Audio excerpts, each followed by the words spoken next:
100 Thieves is back, baby. After literal years of disappointment and failure, 100 Thieves Valorant have clawed their way back into prime form, looking like one of the best teams in the world, in large part thanks to their new IGL Boostio. Now, he's flying to Masters Shanghai as we speak, and the biggest test of Boostio's career is upon us. Can he take another team to win a world title?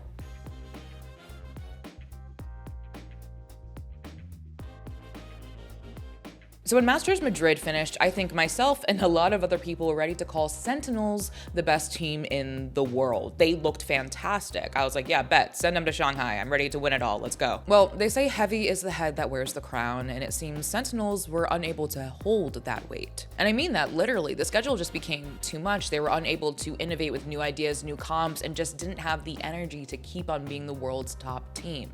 They didn't even make playoffs to try and qualify for Shanghai. So they resigned themselves to Stage 2 and Champions. We'll make sure to take this time off and kind of reset everything, strategy-wise, even us individually, get some time off the game, and yeah, bring back the fresh mindset. How we kind of started the year. French mindset? Fresh. Oh, I was like, we. No. Sorry. Yeah, kind of just bring a fresh mindset. I feel like we kind of strayed away from that, and yeah, just reset everything and start grinding.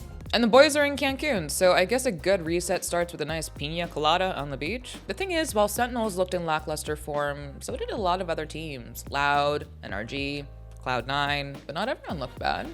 Enter 100 Thieves. After a disappointing kickoff stage that left them unable to qualify for Masters Madrid, 100 Thieves roared through Stage 1, looking better and better at each match, eventually winning the entire dang thing with an incredibly clean 3-0. Balance left alone, he's got to play hero, and he cannot! From first strike to their first title of the partnership era, 100 Thieves are your mid-season champions. Everyone in 100 Thieves have looked the best they have ever looked. Cryo, a few days prior before that grand final, had the best game of his partnership career. Asna had returned to the star form that we learned about him as, and EU and Bang have played with the same consistency and skill that we've come to expect from them. You may know Boostio from what you've seen online. His high-pitched screaming, the standing up and pointing at his opponents across the stage, or just his general trash talk on Twitter, or live broadcast. I don't want to be too mean, but we verse G2 tomorrow, we will absolutely not lose that match. They are not good. Or you may have seen this clip where Nadeshot shouts him out for saving his marriage because he watched their game on Mother's Day instead of celebrating the mother of his not even year-old child with said mother. Shoot, man, I hate that our teams are good. And they're making me play on Mother's Day, I'm not even playing, I'm watching. Why do I got a jersey on? Now, IGLs tend to get a lot of credit due to their literal job title, as they should, but what Boostio has done with 100 Thieves is commendable. You see, 100 Thieves had been struggling for so long. They were good, but never good enough. Their former IGL stellar is great. You can see him on Turtle Troop now, but he just wasn't the right fit for 100 Thieves. Same thing with Derek. Two new faces, EU and Boostio, are brought in along with a new head coach, Zix, and it just kind of seems all the pieces of the puzzle are coming together at the perfect time. Boostio has proven himself as an IGL, winning Champions 2023, but he was with many of that championship winning team for a good amount prior to winning that championship. At the start of this season, he was paired with all new teammates, but he was also with Zix, who was with him on EG. That Zix-Boostio pairing, I think, is highly underrated. They've worked together, they know how the other person ticks, and you can see that coming together on 100 Thieves. Boostio and all of his machinations are allowed to soar. Within those machinations of his, some would describe as soft skills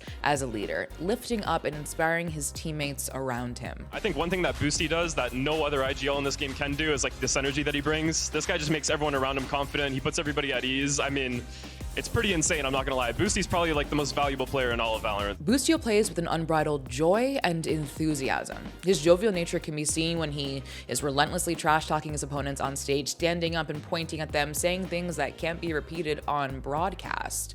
It can be easy to see all of that and say, well, that's Boostio. And while he is all of that, above all, Boostio is a person and player beyond his clippable moments. He is a brilliant in-game leader that is dynamic, adaptive, and novel. For those of us who have watched competitive Valorant, we are no stranger to good leadership. We know it when we see it.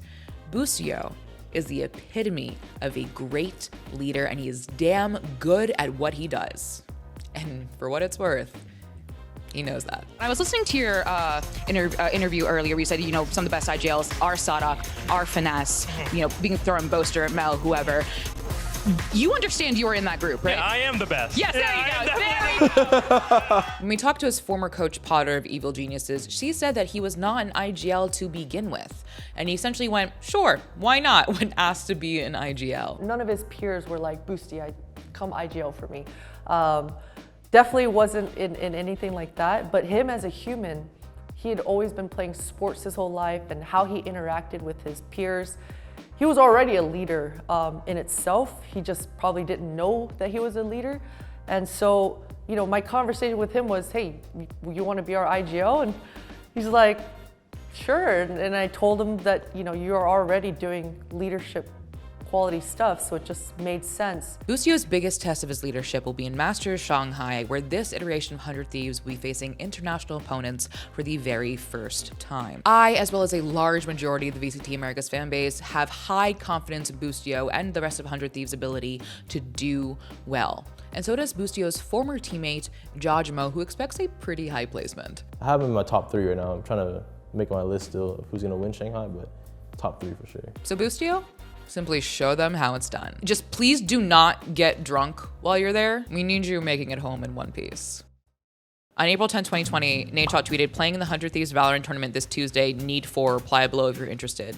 Boostio quote retweets that a day later and goes, please man, give me a chance, I will own. And then we have a video of Boostio bringing the trophy to the office for 100 Thieves.